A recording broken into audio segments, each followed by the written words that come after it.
फूलों का बिखरना तो मुकद्दर ही था, लेकिन कुछ इसमें हवाओं की सियासत भी बहुत थी। मशहूर शायरा परवीन शाकिर की ये दो लाइनें आज बहुत याद आ रही हैं। नीतीश कुमार, जिन्हें आधुनिक बिहार का निर्माता कहा जा रहा है, अब बिहार की राजनीति को छोड़कर दिल्ली की ओर निकल रहे हैं। देर सवेर यह होना तो तय ही माना जा रहा था, लेकिन नई सरकार बनने के 4 महीने के बाद ही ऐसा होगा, यह किसी भी आम नेता, कार्यकर्ता या बिहार की जनता ने नहीं सोचा था। अगर कोई सोच रखा था तो वो लोग थे मोदी और अमित शाह। जी हाँ, यह बात उतनी ही सच है जितनी यह कि नीतीश ने अब राज्यसभा का फॉर्म भर दिया है। बात अभी ही शुरू नहीं हुई थी, चर्चा तो विधानसभा चुनाव के पहले से ही थी। नीतीश कुमार की गिरती सेहत, उनका पब्लिक बिहेवियर लगातार बता रहा था कि यह कुर्सी अब ज्यादा समय तक उनके पास नहीं रहने वाली है। कहा यही जा रहा था कि नीतीश कुमार अभी मुख्यमंत्री बन भी गए तो 6 महीने से ज्यादा नहीं रह पाएंगे। प्रशांत किशोर, तेजस्वी यादव समेत तमाम विपक्ष ने यही बातें कही और विधानसभा चुनाव के नतीजे ने यह तय भी कर दिया कि नीतीश कुमार का समय अब नजदीक आ गया है। मतलब नीतीश के आज के एग्जिट प्लान की स्क्रिप्ट बिहार विधानसभा चुनाव के रिजल्ट वाले दिन ही लिख दी गई थी। यह कैसे हुआ, जरा समझिए। बिहार विधानसभा चुनाव के नतीजे में सबसे ज्यादा नुकसान राजद समेत महागठबंधन का हुआ। यह लोग 35 से भी कम सीटों पर सिमट गए। यही वो रिजल्ट था जिसने भाजपा को हिम्मत दी। हिम्मत इस बात की कि नीतीश कुमार अब मौका मिलने पर फिर से पलटी नहीं मार सकेंगे। भाजपा को तभी यकीन हो गया कि अब नीतीश कुमार की वो ताकत खत्म हो गई है जिसके दम पर वो कम से कम पिछले 10 साल से सत्ता चला रहे हैं। कभी भाजपा के साथ तो कभी राजद के साथ गठबंधन कर ले रहे हैं।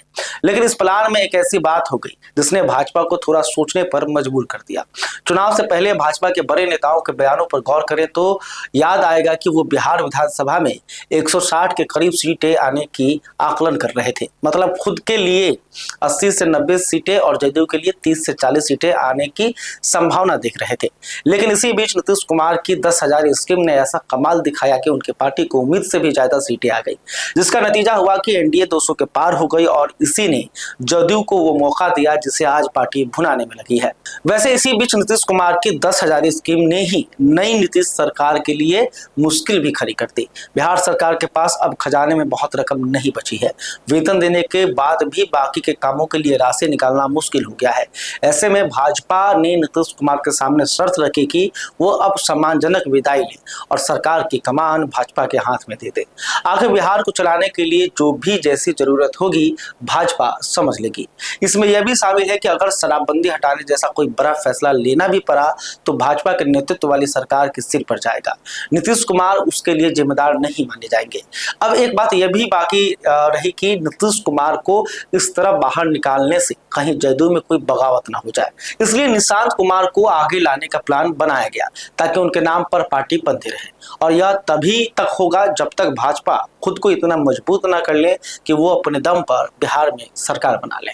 इन सबके लिए अभी मार्च में हो रहा राज्यसभा का चुनाव का वक्त सबसे बढ़िया निकला। इसी बहाने नीतीश कुमार की सम्मानजनक विदाई हो जाए और भाजपा के हाथ में बिहार की सत्ता की कमान भी आ जाए।